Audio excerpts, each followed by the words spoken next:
जय नीलमाधव महोदय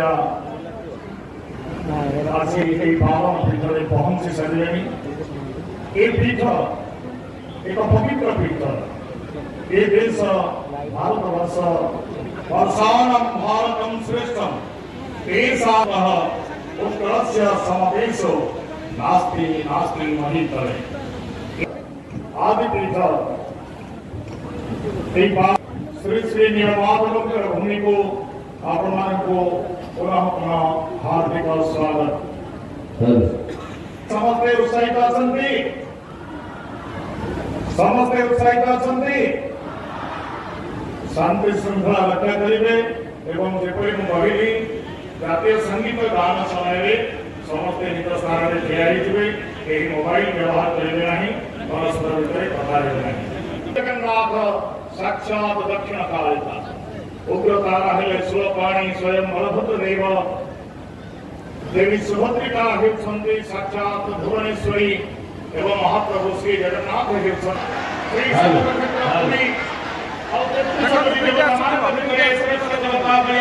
महाप्रभु श्री जगन्नाथ आग्रह एवं नीलमाधव को दर्शन परिवार जो अभिप्सा जो आकांक्षा से आकांक्षा पूर्ति होगा सहित आज महामहिम आम समस्त उद्बोधन देवे मोहन चरण माझी महोदय पंचासीन भूषिंचंती मंच उपरे समपस्थित अछंती मान्यवर राज्यपाल आम समस्त नमस्य प्रातः वंदनीय डॉक्टर हरिबाबू मोहनपति महोदय समस्त जोरदार करते गई महामहिम राज्यपाल एवं मुख्यमंत्री महोदय स्वागत करवा प्रतीक्षा करवा से को खूब शीघ्र पंचासीन हेबे महामहिम राष्ट्रपति महोदय मुर्मू महोदय को मंच को स्वागत करवा बोले जगन्नाथ जगन्नाथ की जय जगन्नाथ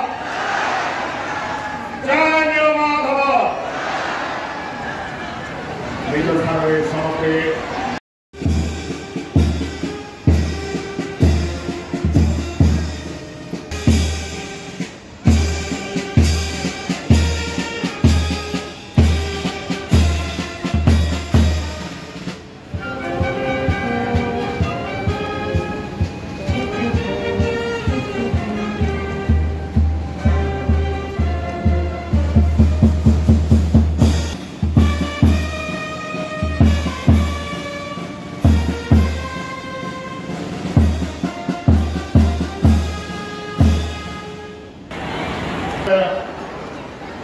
स्थानीय विधायक अन्नपूर्णा विधायक ऋषिकेश देहुरी महोदय संपादक श्री वैष्णव देहुरी महोदय एवं अन्य मान्यगण्य व्यक्तिमान समस्त को यह अवसर में आपण को समस्त को स्वागत करुछि एवं निवेदन करी भारतीय विश्वावसु सबर समाज वार्षिकोत्सव अवसर में महामहिम राष्ट्रपति महोदय मंच उपरे उपस्थित अछंती आपण को आशीर्वाद प्रदान करने श्री महोदय आज आम समर्पण करने परम सौभाग्य दिन आज मंच उपस्थित भारत महामहिम राष्ट्रपति श्रीमती द्रौपदी मुर्मू महोदय महामहिम राज्यपाल डॉक्टर हरिबाबू मोहनपति महोदय मान्यवर वाचस्पति Odisha Vidhan Sabha Shrimati Surama Padhi Shrimati Droupadi Murmu ji honourable chief minister of Shrimati Surama Padhi ji speaker Odisha legislative assembly विश्व बसु शहर समाज चबर समाज my dear brothers and sisters, Jai Jagannath, Jai Neelamadhav. Extend my heartfelt greetings to everyone associated with this organization and its noble endeavor. The Sabaras hold the revered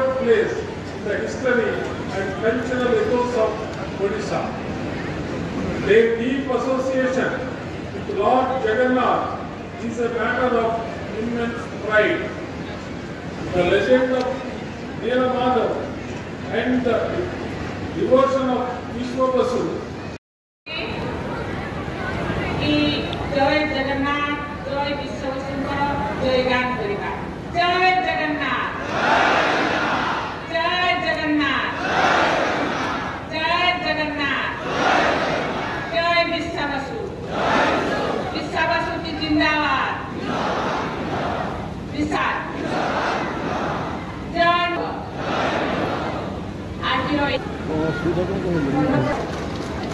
सभापति श्री ऋषिकेश देवड़ी, भारतीय विश्वबसु सेवा समाज प्रतिष्ठान का संपादक श्री वैष्णव देवड़ी, विशिष्ट अतिथिगण, प्रतिनिधिगण, जनप्रतिनिधिगण, भद्र मंडली समस्त नमस्कार, जुहार, जय जगन्नाथ।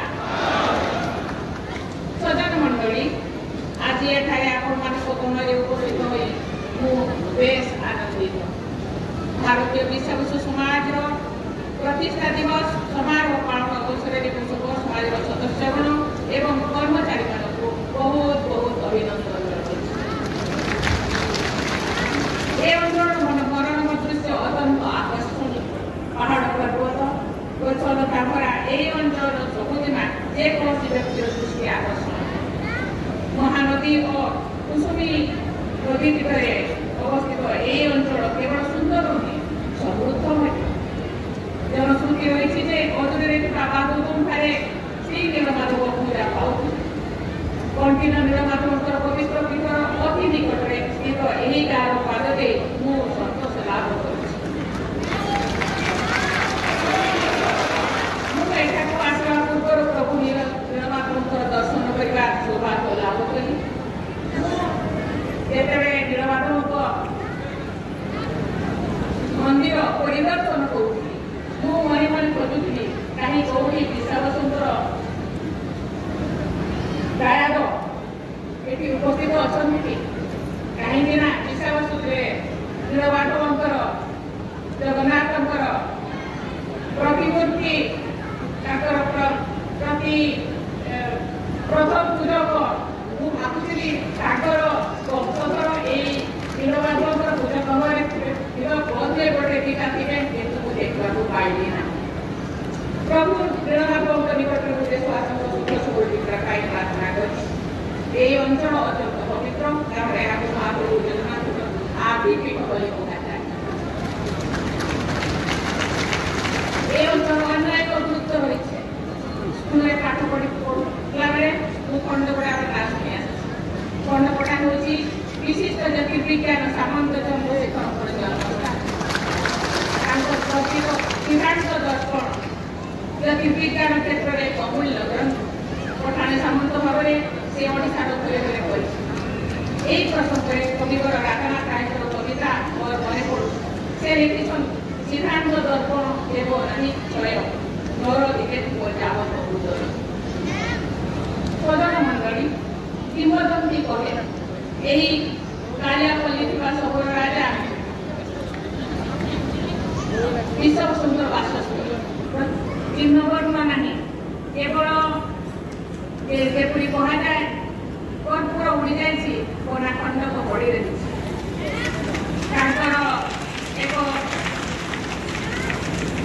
प्रतिमूर्ति स्थापना कर एक मुख साफी कर एक चिड़ी लटा 1000 वर्ष धरी से दंडायमान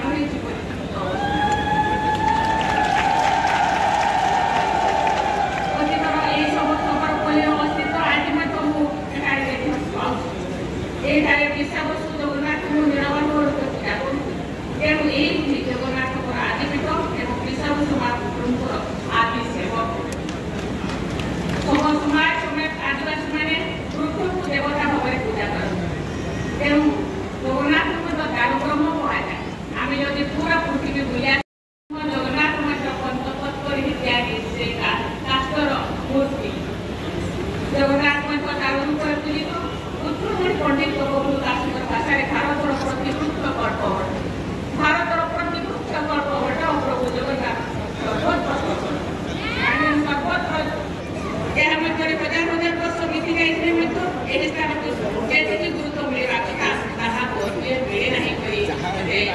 এই স্থানକୁ ଅବହେଳା କରିବା ନିଜ ମା ଅଞ୍ଚଳକୁ ଆମେ ବୁଲି ଯାଉଛୁ ଯୋଉଥିରେ ଦାୟିତ୍ୱ এই স্থান ଏ ଅଞ୍ଚଳର ବିକାଶ କରିବା ସମସ୍ତଙ୍କର ଦାୟିତ୍ୱ। ଧନ୍ୟବାଦ ଦେବି ଶ୍ରୀକୃଷ୍ଣ ମହୋଦୟଙ୍କୁ କି ସେ ଏ ଅଞ୍ଚଳ ବିକାଶ ପାଇଁ ପ୍ରତିଶ୍ରୁତିବଦ୍ଧ। ଏ ସ୍ଥାନର ଗୁଣଗାନ କରିବା ଅର୍ଥ ମହାପ୍ରଭୁଙ୍କର ଗୁଣଗାନ କରିବା। ଏହା ମଧ୍ୟ ଆଦି ସେବକ ବିଶ୍ଵ ବସୁ ଏବଂ ଆଦି ସେବକ ସମାଜ ଯୁବ ସମ୍ପ୍ରଦାୟ ପ୍ରତି ହେବ ଶ୍ରେଷ୍ଠ ସମ୍ମାନ। ଏହି କାଳିଆ ପଲ୍ଲୀର ଉପସ୍ଥିତ ବିଶ୍ଵ ବସୁ ବହୁତ ଭାଗବାନ ସବର ଭାଇ ଭଉଣୀମାନେ ମଧ୍ୟ ଏହି ଅଞ୍ଚଳ ଗାଁ ଗାଁରେ ବ୍ରହ୍ମା ପୂର୍ଣ୍ଣିମା ପାଳନ କରନ୍ତି। ଏଠାରେ ମଧ୍ୟ ସବର ସମାଜ ଦ୍ୱାରା ବିଶ୍ୱ ଶାନ୍ତି ମହାଯଜ୍ଞ ଆୟୋଜିତ ହୋଇଛି। ଆଜି ମହାଯଜ୍ଞରେ ନେତୃତ୍ୱ ଜାଣିବା ସମର୍ପଣ କରିବା ମୁଁ ଅବକାଶ ପାଇଲି, ସୁବିଧା ପାଇଲି, ନିଜକୁ ଧନ୍ୟ ମନେ କଲି। କିନ୍ତୁ ଯାହା ଯୋଉଠି ଯଜ୍ଞ ହେଉଥିଲା ତାକୁ ଦେଖିଲେ ଲାଗିବ ଇଏ ସତରେ କ'ଣ ଇଏ ବିଶାବସୀଙ୍କର ବଂଶଧର, ସତରେ କ'ଣ ବିଶାବସୀ ଯେ ଜଗନ୍ନାଥଙ୍କର ପ୍ରଥମ ପୂଜକ ତାଙ୍କର ଏ ଯଜ୍ଞସ୍ଥଳୀ। ତେଣୁ ସେଥିପ୍ରତି ମଧ୍ୟ ଧ୍ୟାନ ଦେବାକୁ ଆବଶ୍ୟକ ପଡ଼ିବ। ଏହି ଓଡ଼ିଶା ତଥା ଭାରତର ସାମାଜିକ ସମନ୍ୱୟର ଏ ନିଦର୍ଶନ ସୁନ୍ଦର ଏ ମାଟିର ପ୍ରାକୃତିକ ଶୋଭା ଲାଗି ସାଙ୍ଗକୁ ଏଠାରେ ଲୋକକଥା ଆଉ କିମ୍ବଦନ୍ତୀ କାଳିଆ ପଲ୍ଲୀର ଗୁରୁତ୍ୱକୁ ମନ୍ତ୍ରୀ ବିଦ୍ୟାପତି ଆଦି ଚିତ୍ରମାନେ ଆଜି ବି ଆମ ସମାଜରେ ଜୀବନ୍ତ ହୋଇ ରହିଛି, ଆମ ମନରେ ଜୀବନ୍ତ ହୋଇ ରହିଛି। ଆଜି ହୁଏତ ଲଳିତା ମାଧ୍ୟମ ହେଇଯାଇଥିଲେ ଜଗନ୍ନାଥଙ୍କର ଚଳନ୍ତି ପ୍ରତିମା ବୋଧେ ଅଧୁରା ହୋଇ ରହିଥାନ୍ତେ। ଲଳିତା ଓ ବିଦ୍ୟାପତିଙ୍କ ବିବାହକୁ ସୂଚାଇ ଦେଉଛି ଯେ ସୁଦୂର ଅତୀତରୁ ଏ ଭାରତ ଭୂମିର ଆଦିବାସୀ ଓ ଅଣଆଦିବାସୀ ସମ୍ପ୍ରଦାୟ ମଧ୍ୟରେ ସାମାଜିକ ବନ୍ଧନ ରହିଆସୁଛି। ଏ ପ୍ରକାର ସମନ୍ୱୟ ଭାବ ଭାରତୀୟ ସଂସ୍କୃତିକୁ ସାରା ବିଶ୍ୱରେ ଅନନ୍ୟ ତାଙ୍କର ଦ୍ୱୈତା ସେବକ ହୋଇ ରହିଛନ୍ତି। ଆଜି ମଧ୍ୟ ଜଗନ୍ନାଥ ମନ୍ଦିରରେ ପୂଜା ଅର୍ଚ୍ଚନା କରୁଛନ୍ତି। ଏହି ପୀଠ ମହାପ୍ରଭୁ ଜଗନ୍ନାଥଙ୍କୁ ଏବଂ ଆଧ୍ୟାତ୍ମିକ ଭାବାବେଗ ସହିତ ଜଡ଼ିତ ହୋଇଥିବାରୁ ଏବଂ ଏଠାରେ ପ୍ରକୃତି ତାହାର ସମସ୍ତ ସୌନ୍ଦର୍ଯ୍ୟ ଅଜାଡ଼ି ଦେଇଥିବାରୁ ଏହା ଏକ ଲୋକପ୍ରିୟ ପର୍ଯ୍ୟଟନ କ୍ଷେତ୍ରରେ ସମ୍ଭାବନା ବହନ କରୁଛି। ତେଣୁ ଏହାକୁ ମଧ୍ୟ ଆମେ ତାହାକୁ ପୁନରୁଦ୍ଧାର କରି ତାହାକୁ ଏକ ପର୍ଯ୍ୟଟନ କ୍ଷେତ୍ର ଭାବରେ ଆମେ ପରିବର୍ତ୍ତନ କରିପାରିବା ଏବଂ ଆଗାମୀ ଦିନରେ ଏହାର ପୁନରୁଦ୍ଧାର କରି ଏ ଅଞ୍ଚଳକୁ ଆମେ ବିକଶିତ କରିପାରିବା।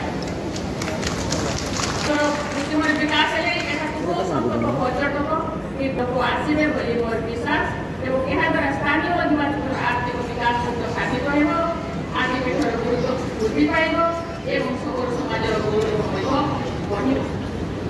ଗତ ବର୍ଷ ଏହି ଅଞ୍ଚଳର କଣ୍ଟେଇ ମୁଣ୍ଡି ବାଇଗଣକୁ ତିଆରି ମିଳିବା ଆମ ସମସ୍ତଙ୍କ ପାଇଁ ଖୁସିର ଖବର। ଏହାର ଶ୍ରେୟ ଆପଣମାନଙ୍କର। ସେହିପରି କଂସା ପିତଳ ସାମଗ୍ରୀ ପାଇଁ କଣ୍ଟିଲୋ ପ୍ରସିଦ୍ଧ ଲାଭ କରିଛି।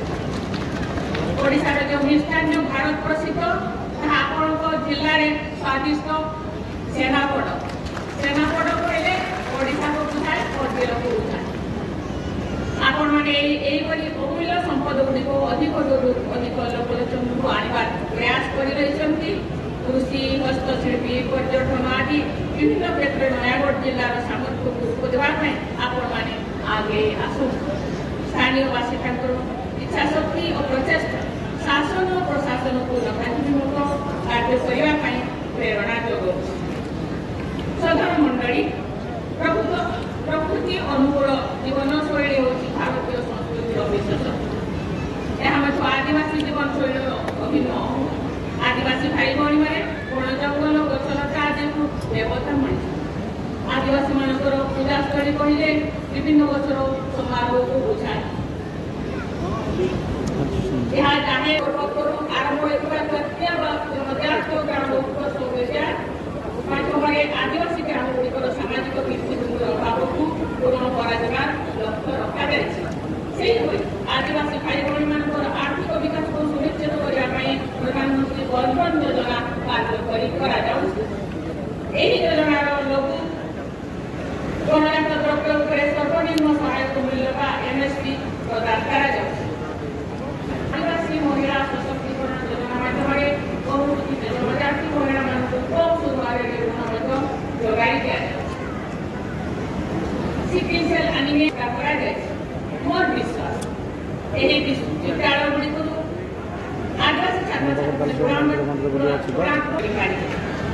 जनजाति बहुल अंचल सामग्रिक विकास निमित्ते सरकार प्रयास जारी रखिछन्ति।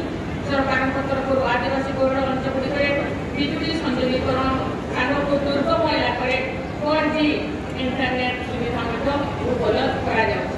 ଜାଣିବାକୁ ପାଇଲେ ଏଠି କେବଳ 4G ନୁହେଁ, ଏଠି 5G ମଧ୍ୟ ରହୁଛି। ସଦର ମଣ୍ଡଳୀ ଆଦିବାସୀମାନଙ୍କ ମଧ୍ୟରେ କେତେକ ଅତି ପଛୁଆ ବର୍ଗ ଅଛନ୍ତି, ସେମାନଙ୍କୁ PBTG ବୋଲି କୁହାଯାଏ, particularly vulnerable tribal groups।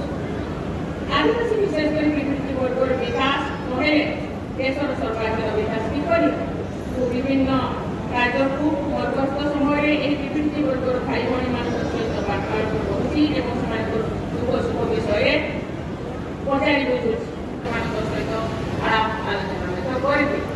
ओडिशारे PBTG वर्गर भाई भाई बास करछन्ति। PBTG वर्गर सामग्रिक उन्नति निमंते आम देशरे प्रधानमंत्री जनधन योजना कार्यकारी हेउछि। योजना माध्यम PBTG वर्ग जीवन जीविका दक्षता विकास शिक्षा स्वास्थ्य आवास ट्याप वितरण परिवहन दृष्टि शासन आदि मौलिक सुविधा सुजोग उपलब्ध करावृंद मु आशा करुच्ची आपण मैंने कल्याण निमंते उद्दिष्ट विभिन्न योजना विषय सचेतन हेबे एवं से सब उपकृत पाइबे। आपण सहयोग असद भागीदार बल ही सरकारी योजना को सुफल रूप दि जापर हिताधिकारी प्रकृत लाभ मिल पार। आपण मैंने सचेतन हो समस्त योजनार लाभ नियंतु एवं निजे स्वावलम्बी होगापी उद्यम कर। आदिवासी युवक युवती मैंने समाज निष्ठा कार्य दक्षता जनाशुना दक्षता और परिश्रम बल आदिवासी भाई भाई मैंने स्वावलम्बी होपारे और यही विश्वास समाज सब वर्गर लोक निज दक्षता बल आत्मनिर्भरशील हूँ और विकसित भारत गठन जातीय लक्ष्य निजक सामिल करूँ। यही आशा पोषण करी आपण उज्जवल भविष्य कामना करी मोर वक्तव्य साधु करने पूर्व पुणी थे आपको कहवाक चाहे निजे जिते जागे समाज जाग निजे जागृति हे तो समाज जाग तेणु समस्ते जागृति हूँ पाठ पढ़ु आगे बढ़ु निजर सरकारी योजना को जाना प्रचेषा करूँ एवं सरकारी योजना जो आम समाज किपरि उन्नति हे विषय में सचेतन हो। तेणु सरकार कौन एवं पाठ पढ़े योजना विषय जानी निज निजर अंचल निजर विकास